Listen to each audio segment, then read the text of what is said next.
Mateo 16:18. Tú eres Pedro y sobre esta piedra edificaré mi iglesia. Primera de Timoteo 3:15. La iglesia es pilar y base de la verdad. Primera de Pedro 3:15. Estad siempre dispuestos a dar respuesta a quienes os pidan razón de vuestra esperanza o de vuestra fe. Hoy quiero que nos vayamos a la ciudad eterna. Vámonos a Roma. A Roma. Roma. No, estamos en el contexto histórico, seguimos hablando de Pedro y el papado, pero vámonos a Roma. ¿Y por qué vámonos a Roma? Porque Roma es la ciudad más visitada del mundo. Del mundo. O sea, la ciudad turística más importante del mundo, Roma.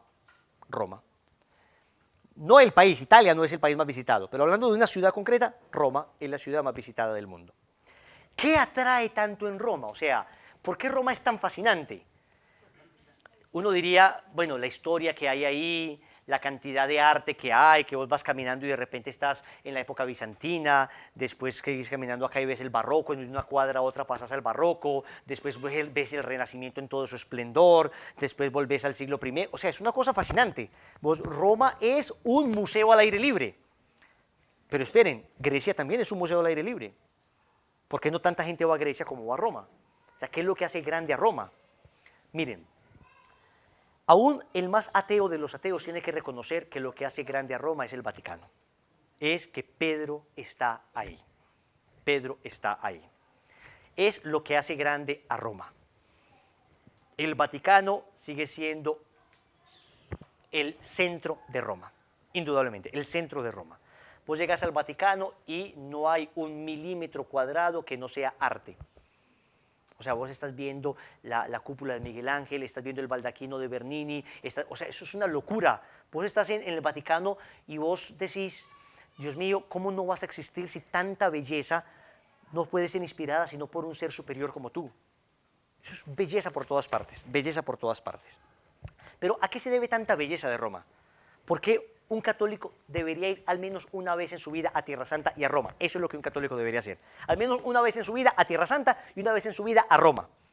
Y llegar a Tierra Santa y postrarse en cada lugar santo y besarlo porque aquí estuvo Jesús y aquí estuvo la Virgen María. Y llegar a Roma, llegar a la plaza de San Pedro, ponerse de rodillas, ver ese obelisco que fue testigo del martirio de miles de cristianos, ese obelisco del siglo I que fue testigo mudo del asesinato brutal de miles de cristianos, entre ellos San Pedro, ya vamos a verlo, y decir, aquí hay sangre de mis hermanos sobre la cual se ha edificado mi fe. Entonces Roma tiene un papel protagónico, lo dijimos, pero precisamente por el Vaticano. Y podríamos decir que de todos los emperadores, tú vas a Roma y te dicen, estos son restos de esta obra de Trajano, estos son restos del circo de Calígula, estos son restos de no sé qué de Nerón, de todo encuentras restos, de todos los emperadores encuentras restos de lo que fueron. Pero en cambio tú vas y te das cuenta de la megabasílica que hay. Y no te dicen, estos son restos de San Pedro, estos son restos de lo que pasó con Pedro. No. Esto es la manifestación de que Pedro sigue vivo en aquellos que le sucedieron. Un pobre campesino, un pobre pescadorcito del siglo I, de la Galilea del siglo I, que era absolutamente insignificante incluso para Israel, resulta que ha sido más importante que todos los emperadores romanos del primer siglo, del segundo siglo, del tercer siglo y de cualquier siglo, porque estaba revestido de un poder y una autoridad espiritual que todavía no le ha sido retirada. ¿Quiere como Dios? ¿Por qué les digo todo esto? Porque para nosotros llegar al Vaticano no es simplemente llegar al Vaticano, no es simplemente admirar toda esa majestuosidad de arte, el que le gusta el arte, el que no le gusta el arte simplemente se va a tomar la foto, la va a montar en Facebook y va a chicañar que estuvo en Roma, pero no es solamente admirar lo majestuoso del arte que hay allí, es que eso tiene una razón de ser, y la razón de ser es que ahí están los huesos del apóstol San Pedro. Entonces vamos a ver qué pasó. Vamos a hacer un recorrido rápido. Este tema es como un apéndice de Pedro y el papado que se llama la tumba de Pedro.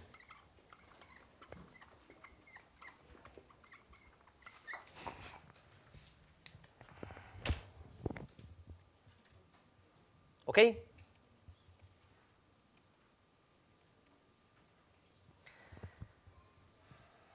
Entonces, vamos a empezar.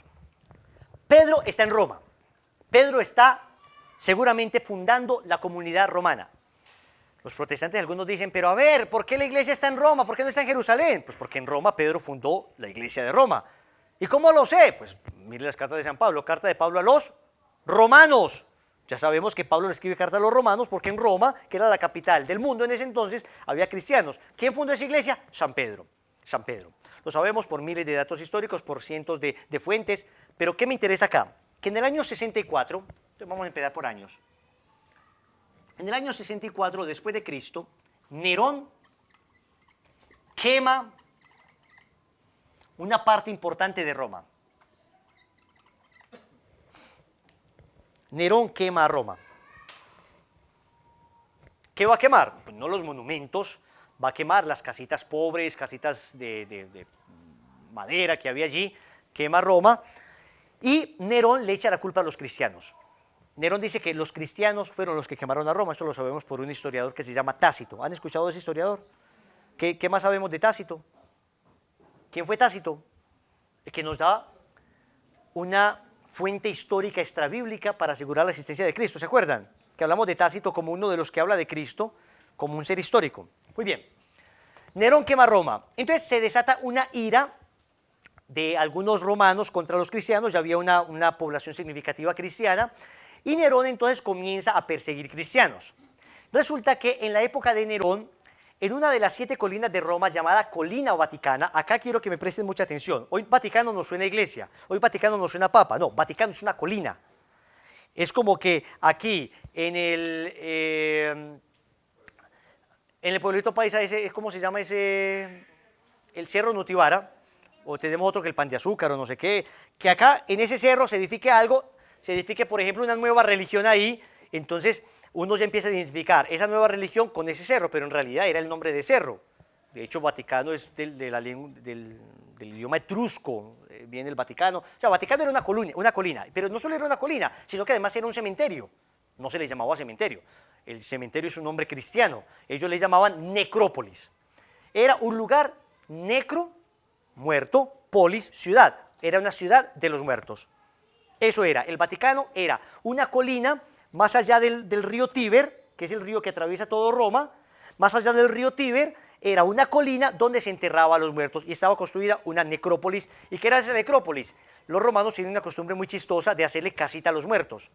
Entonces le hacían unas casas a los muertos, enterraban a los muertos ahí y luego cada año iban y celebraban allá con comida la muerte de su familiar. Era una manera como de no olvidar a su familiar. Entonces en esa colina del Vaticano había familias muy importantes, que los Flavios, que una cantidad de familias importantes de Roma, pero también habían tumbas pobres ahí. Al lado de ese extraordinaria ciudad de los muertos, de esa extraordinaria necrópolis, Calígula y Nerón habían construido un circo no como los nuestros con carpas, era una mega construcción de 300 metros de largo por 100 metros de ancho, habían hecho una explanada ahí. Entonces vamos a imaginarnos esto de la siguiente manera. Acá está el río Tíber, ¿sí o no? Estamos viéndolo de lado. Habían hecho una explanada aquí para el circo y acá seguía la colina, ¿cierto? Acá seguía la colina. ¿Qué colina seguía acá? Estamos hablando de que todo esto se llamaba Monte Vaticano, ¿cierto? De los 7 montes. Y acá en todo esto estaban las casitas. Acá estaba esa construcción y en esta construcción, en ese famoso circo, había un obelisco aquí en la mitad, uno de los 28 obeliscos que hay en Roma, el único que se conserva intacto, de unos 25 metros de altura. Hay uno más grande que está ahí en San Juan de Letrán, pero ese no está intacto, o sea, ese se ha partido y lo han vuelto a pegar. Este está intacto, un obelisco de mármol puro que para traerlo, pues para desplazarlo en esa época era una maravilla de la ingeniería. Esos romanos eran unos duros para ser capaz de trasladar una cosa de 300 toneladas. Es una cosa pues, pesadita, ¿no? El caso es que ese obelisco estaba en el centro de todo ese lugar tan espectacular y ahí comenzaron a matar cristianos. Una de las diversiones del circo era matar cristianos en la época en que empezó la persecución. Y ahí se narra la tradición que mataron a Pedro en el año 64. San Pedro muere en este circo. Muere San Pedro en el año 64.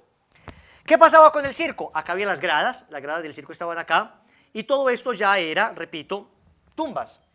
¿Qué hicieron los primeros cristianos? ¿Cómo matan a Pedro? Lo matan crucificado al revés. Pero lo van a matar, él dice, no soy digno de morir como mi maestro, por favor, crucifíquenme al revés. Eso después lo confirmará los hallazgos estos hallazgos son nuevos, lo que les voy a decir es una cosa pues del siglo pasado. Ustedes no se emocionan conmigo con esto. Es que esto es maravilloso porque es que este es el testimonio histórico de que estamos en la iglesia que Cristo fundó. Entonces, a Cristo lo crucifican normalmente como una cruz, a Pedro lo crucifican al revés. Sabemos por Flavio Josefo, que también lo mencionamos, que los romanos también crucificaban al revés, o sea, esto confirma el dato histórico. Y entonces a Pedro lo crucifican al revés. Por ahí ya cuenta alguna tradición que Pedro antes de morir escuchó cantar un gallo. Pues yo creo que este tipo tenía un trauma con cocorico, frisbee, no podía haber pollos, gallos, porque... El caso es que Pedro muere, los primeros cristianos rápidamente recogen el cuerpo. Lo más probable es que cuando lo ven ahí, le mochan los pies para poderse llevar el cuerpo. Y ya les voy a decir por qué sabemos eso. ¿Y dónde lo van a enterrar? Lo van a enterrar acá, pero lo entierran en el suelo. Lo entierran en el suelo. ¿Por qué? Porque los que tenían las casitas eran personas ricas, importantes. Ahí esas pobres familias cristianas eran todos arrancados, no tenían ni en qué caer muertos. Entierran a Pedro ahí. ¿Qué pasó? Hasta ahí todo el mundo sabía que ahí estaba la tumba de Pedro. Pues todos los cristianos. Porque empezaron a enterrarse los cristianos al lado de la tumba de Pedro. Entonces, esa tumba estaba rodeada de otras tumbitas que estaba ahí toda la gente queriendo estar cerca de Pedro. Pasa lo de Constantino. Constantino se convierte. Esto fue en el siglo I, año 64. Constantino se convertirá. Vamos a ver. Y una vez se convierte Constantino, en el año 320, el edicto de Milán fue en el año 313, Constantino comienza a construir basílicas y comienza, por ejemplo, el palacio de San Juan de Letrán, que era la primera iglesia que tenemos, era un palacio de Constantino y Constantino se la donó a la iglesia. Decía, pero ¿cómo van a seguir reunidos en casas? Antes de Constantino no había iglesias propiamente. ¿Por qué? Porque los cristianos estaban ocultos en catacumbas. Después de Constantino, claro, Constantino le regala a San Juan de Letrán, pero Constantino manda en el año 320 a construir la primera basílica del Vaticano. El primer Vaticano lo construyó Constantino en el año 320. ¿Qué hizo Constantino? ¿Qué sería lo lógico? ¿Dónde construye uno? En el planito. Vos no tenés retroexcavadora, vos no tenés nada, ya hay un plancito ahí, usted construye en el plancito. ¿Qué hizo Constantino? No construyó en el planito. Constantino se metió con un problema, primero arquitectónico tremendo, construir sobre la ladera. Segundo, un problema moral el berraco, porque para construir tenía que pasar por encima de las tumbas, y eran tumbas de familias importantes. Y Constantino, no importa, construyó de esta manera. Constantino construye y empieza a hacer pilas para sostener la primera basílica del Vaticano. Y el obelisco lo traslada a 200 metros. Miren eso, no, miento, el obelisco lo deja ahí al lado. Lo trasladarán 200 metros en el siglo XVI, en la basílica actual que tenemos nosotros. Pero el obelisco queda ahí al lado todavía, pero queda intacto el obelisco. Y Constantino, ¿qué hace entonces con esto? Lo entierra, todo eso lo entierra. Pero Constantino se fijó muy bien que allí donde iba a quedar el altar fuera exactamente debajo de la tumba de San Pedro. Fuera exactamente encima de la tumba de San Pedro, gracias. Eso lo sabíamos, teníamos tradición de eso, 320, eso lo supimos siempre, pero nadie había escarbado eso. Porque después, en el siglo XVI, cuando se empieza a construir el nuevo Vaticano, el que tenemos ahora, el Vaticano del Renacimiento, resulta que ¿qué hicieron los papas? Los papas lo que hicieron fue, a ver, ¿dónde queda el altar de del Vaticano de Constantino? Acá. Entonces, todo empiécemelo desde acá. Todo el diseño me lo hacen acá. Entonces, escuchen, acá ya había una necrópolis, elevan 11 metros el nuevo Vaticano, 11 metros del suelo del antiguo Vaticano, Y aquí está construido hoy el Nuevo Vaticano. Bien, el Nuevo Vaticano hoy tiene 3 pisos abajo. Un piso de la Basílica Constantiniana y un piso de la Necrópolis. Pero todo eso estaba sepultado. O sea, sabíamos, todo el mundo decía, ahí abajo está Pedro, lo sabíamos por datos históricos, todo el mundo lo decía, pero nunca había nadie excavado. Nunca, o sea, lo sabíamos. Piensen ustedes en todos los santos que pasaron, San Ignacio de Loyola, San Francisco Javier, San Francisco de Asís, todos ellos sabían eso, pero a ninguno le tocó tener la certeza científica que nosotros tenemos de que efectivamente ahí está Pedro. Por eso me emociona tanto. ¿Qué pasa? Año 313, Basílica Constantiniana. En el año 1939, pasemos acá, después de Cristo, por supuesto, el Papa Pío XII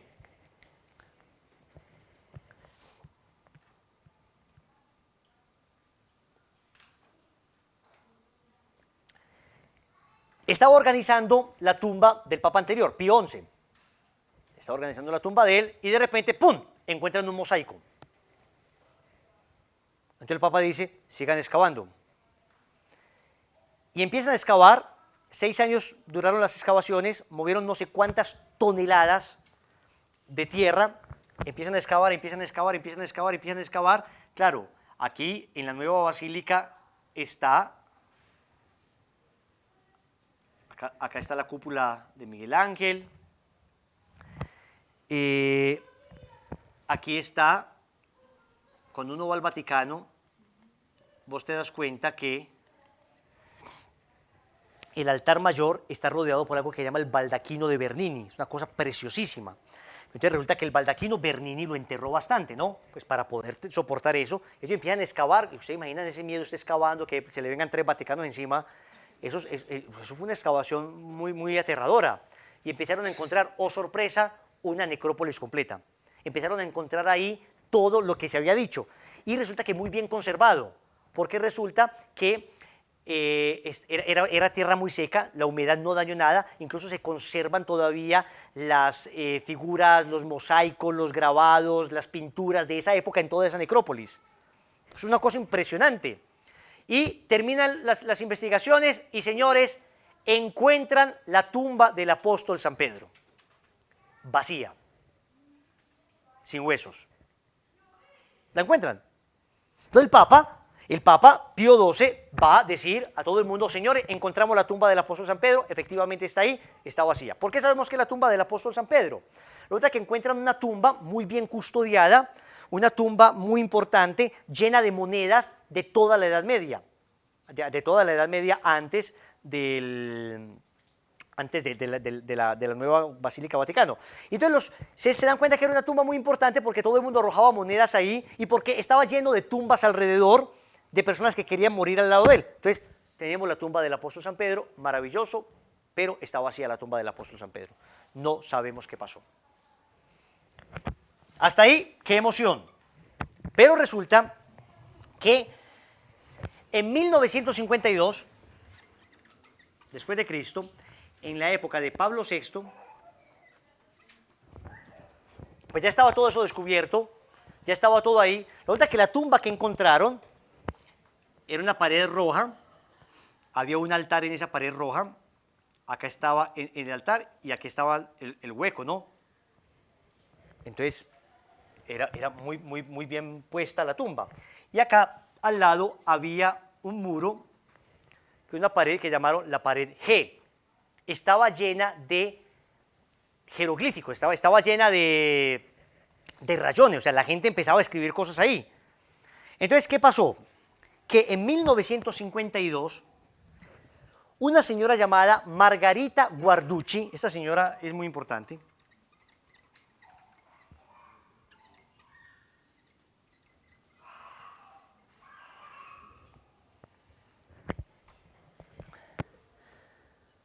esta señora, con doble C, Margarita Guarducci,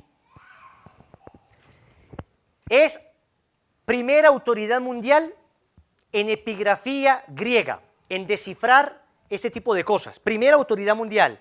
6 años estuvo estudiando los jeroglíficos que aparecían ahí, que era una maraña de rayas, pues, o sea, uno se imaginará que eso es muy fácil, no, pero era una maraña de rayas, ella tratando de dar continuidad a cada raya para encontrar frases completas, y encontró una frase que dice, aquí está Pedro, en este muro del lado.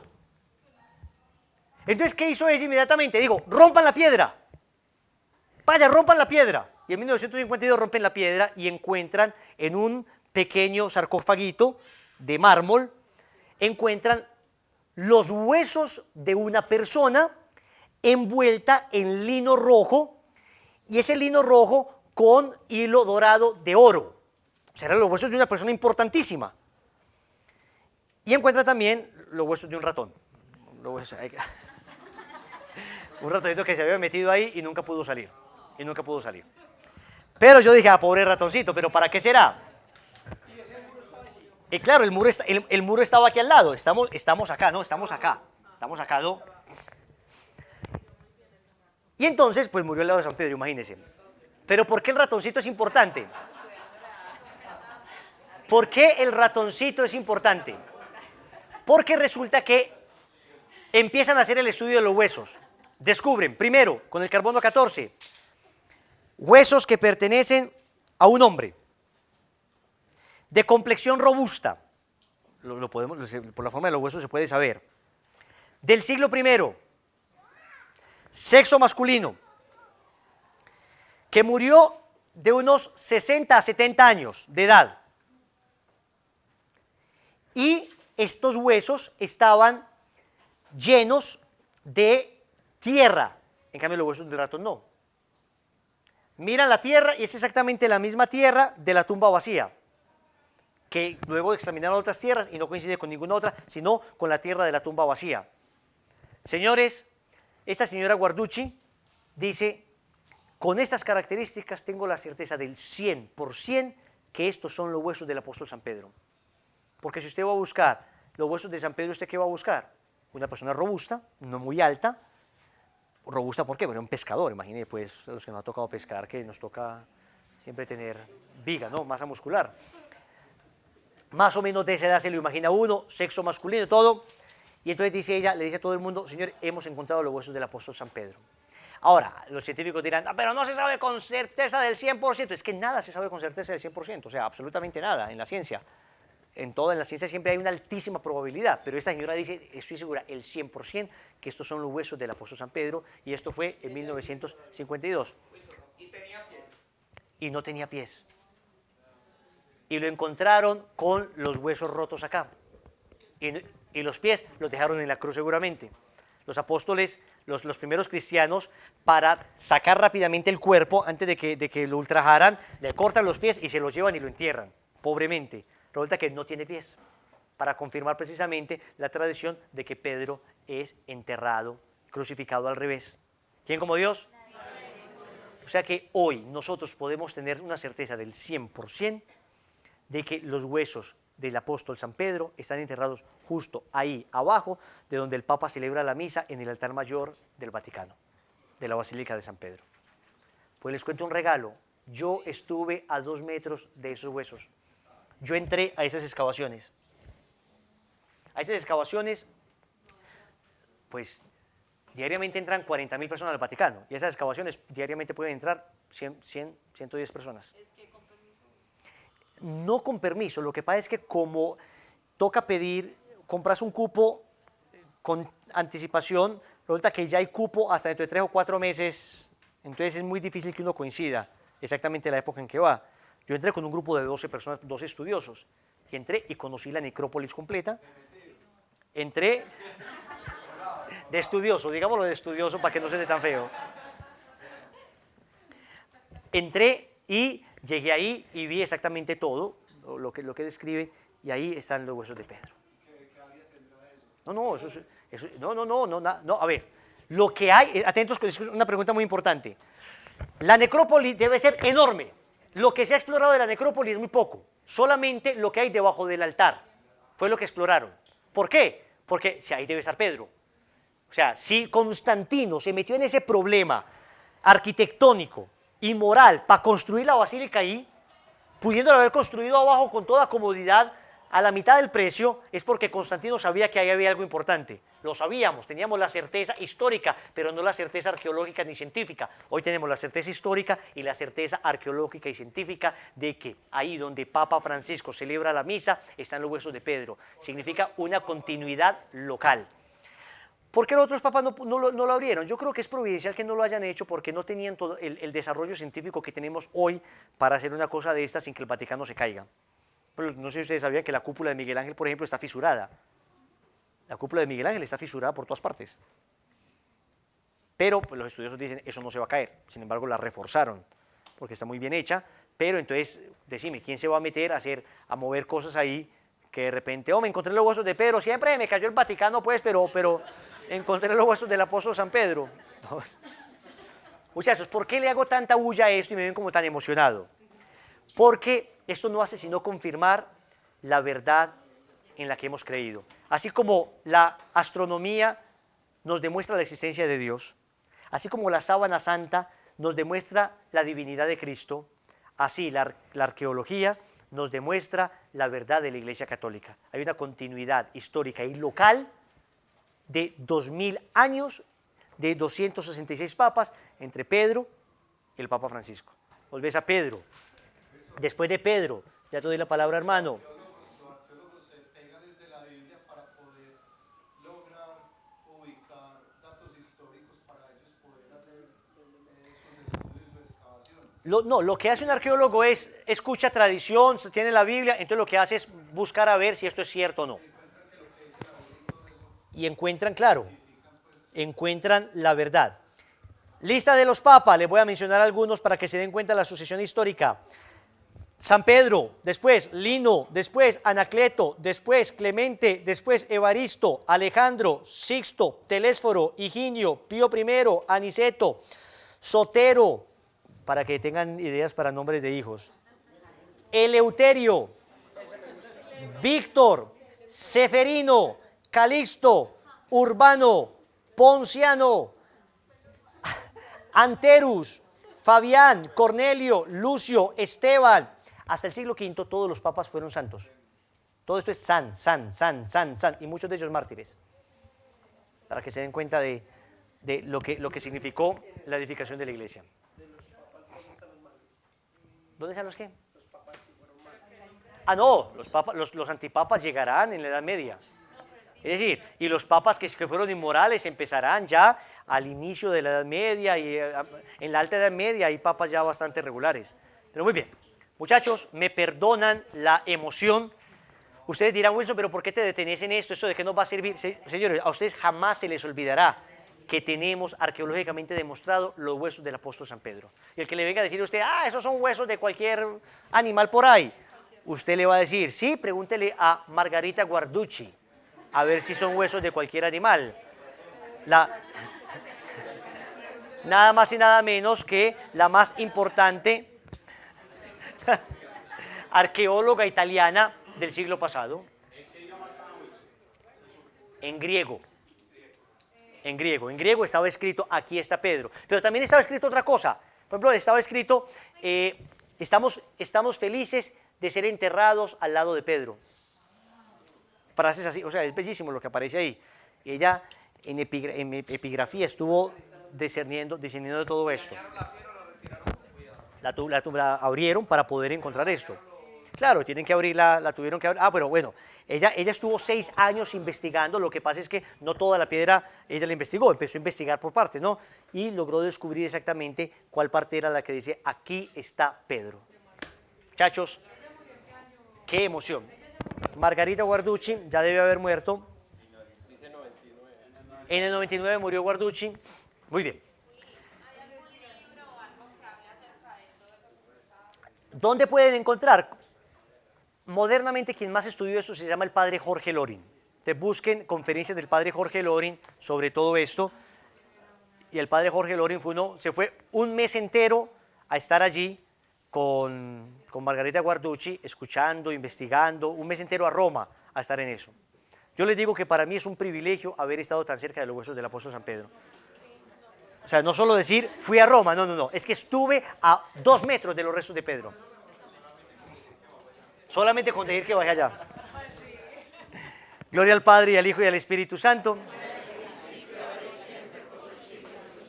Vamos a ponernos de pie, vamos a proclamar nuestra fe con toda certeza, vigor y alegría. Creo en Dios Padre Todopoderoso, Creador del cielo y de la tierra. Creo en Jesucristo, su único Hijo, nuestro Señor, que fue concebido por obra y gracia del Espíritu Santo. Nació de Santa María Virgen, padeció bajo el poder de Poncio Pilatos, fue crucificado, muerto y sepultado, descendió a los infiernos, al tercer día resucitó de entre los muertos, subió a los cielos y está sentado a la derecha de Dios Padre Todopoderoso. Desde allí ha de venir a juzgar a los vivos y a los muertos.